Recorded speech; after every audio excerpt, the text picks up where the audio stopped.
ചെയ്യുന്ന ശുശ്രൂഷ തന്നെ തുടർച്ചയായിട്ട് നമ്മൾ മുന്നോട്ട് കൊണ്ടുപോയിക്കൊണ്ടിരിക്കുന്നു.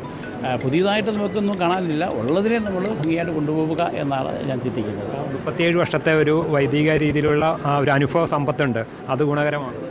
തീർച്ചയായിട്ടും, കാരണം അതെല്ലാ മേഖലകളിലേക്കും അത് വ്യാപിപ്പിക്കുന്നതാണ്. ഞാൻ പാസ്റ്റർ മിനിസ്റ്റർ പള്ളികളിൽ മാത്രമായിരുന്നില്ല. നേരത്തെ പിതാവ് സൂചിപ്പിച്ചതുപോലെ ഞാൻ കാരിത്താസ് ഹോസ്പിറ്റലിൽ 11 കൊല്ലക്കാലം ശുശ്രൂഷ ചെയ്തിരുന്നു.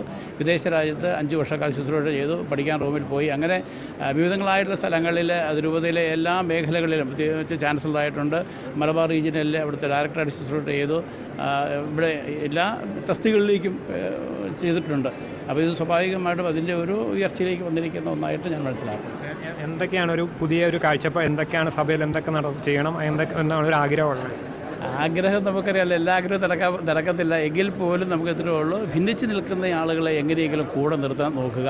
രണ്ടാമതൊരു കാര്യം നമുക്കറിയാം, ഇന്ന് നമ്മളുടെ ഭവനങ്ങളിലൊക്കെ പ്രായം ചെന്ന ആൾ ഒറ്റയ്ക്ക് കഴിയുന്ന സാഹചര്യങ്ങളുണ്ട്. അവർക്ക് എന്തെങ്കിലും നല്ലൊരു ശുശ്രൂഷകൾ കണ്ടെത്തി കൊടുക്കാനായിട്ട് അവരുടെ മുന്നോട്ടുള്ള പ്രവർത്തനത്തിന് കുറച്ചുകൂടി സഹായമാകുന്ന വിധത്തിൽ നമുക്ക് അത് രൂപതയിൽ മാത്രം എല്ലാ രൂപതയിലും നമ്മൾ അനുഭവിക്കുന്ന പ്രശ്നമാണ്.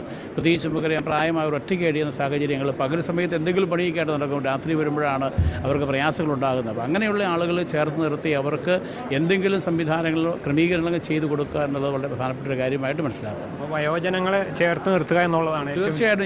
വയോജനങ്ങൾ മാത്രമല്ല, യുവജനങ്ങൾ തീർച്ചയായിട്ടും വേണം. യുവജനങ്ങളാണല്ലോ പിന്നെ പ്രായം ചെന്ന് വരുന്നവർ. അതുകൊണ്ട് യുവജനങ്ങളെ ഉൾപ്പെടെയുള്ളവരെ ചേർത്ത് നിർത്തുക.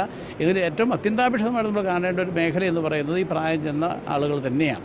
അവർക്ക് പോകാനും വരാനും ബുദ്ധിമുട്ടുകളുണ്ട്, മക്കളൊക്കെ ഉണ്ട്, വിദേശത്തുണ്ട്, പണം അവർക്ക് ധാരാളമുണ്ട്, എല്ലാം കിട്ടും. പക്ഷേ അവരുടെ ആവശ്യം നേരത്തെ അവരുടെ കൂടെ നിൽക്കാനായിട്ട് ഒരാളില്ല എന്നുള്ളത് വളരെ പ്രധാനപ്പെട്ട ഒരു കാര്യം. പ്രത്യേകിച്ച് മധ്യ കേരളത്തിലെ കോട്ടയം. തീർച്ചയായിട്ടും അതുകൊണ്ട് ആ ഒരു മേഖലയിൽ കുറച്ചുകൂടെ ശ്രദ്ധ കൊടുത്ത് മുന്നോട്ട് വരണമെന്നാണ് ആഗ്രഹിക്കുന്നത്. സഭയുടെ മുഖ്യ ലക്ഷ്യവും അങ്ങനെ തീർച്ചയായിട്ടും എല്ലാ മേഖലയിലേക്കും സഭ പോകണം. അതിന് പ്രത്യേകിച്ച് നമുക്കൊരു നമുക്ക് സാമൂഹ്യ സേവന വിഭാഗവും ആതുര ശുശ്രൂഷയും പാസ്റ്റർ മിനിസ്ട്രിയും എല്ലാം കൂടി ചേർത്ത് നിർത്തി കൊണ്ടുപോകേണ്ട ഒരു സാഹചര്യമുണ്ട്. അതിന് കാരിത്താസിലെ ആ ഒരു അനുഭവ സമ്പത്ത് വലിയൊരു അനുഭവമായിരുന്നു. അത് എല്ലാ തരത്തിലുള്ള ആളുകളെ കൂട്ടിച്ചേർത്ത് കൊണ്ടുപോകുന്ന ഒരു മേഖലയായതുകൊണ്ട് അത് തീർച്ചയായിട്ടും അത് ഗുണപ്രദമായിരുന്നു. അതാണ് താനും ഇന്നും അതിൻ്റെ നല്ല ഫലങ്ങൾ അനുഭവിച്ചുകൊണ്ട് മുന്നോട്ട് പോവുകയാണ്. പുതിയ മാത്യു മൂലക്കാട്ട് പിതാവിൻ്റെ കീഴിൽ നല്ല രീതിയിൽ സഭയെ മുന്നോട്ട് നയിക്കുക. തീർച്ചയായിട്ടും അവരോട് ചേർന്ന് എൻ്റെ ശുശ്രൂഷ മുന്നോട്ട് കൊണ്ടുപോവുക. കാരണം എൻ്റെ സ്വന്തമായൊരു ശുശ്രൂഷ എനിക്കില്ല. പിതാക്കന്മാരോട് ചേർന്ന് സഭയോട് ചേർന്നുള്ള ഒരു ശുശ്രൂഷയ്ക്കാണ് ഞാൻ മുന്നോട്ട് കൊടുക്കുക. Thank you.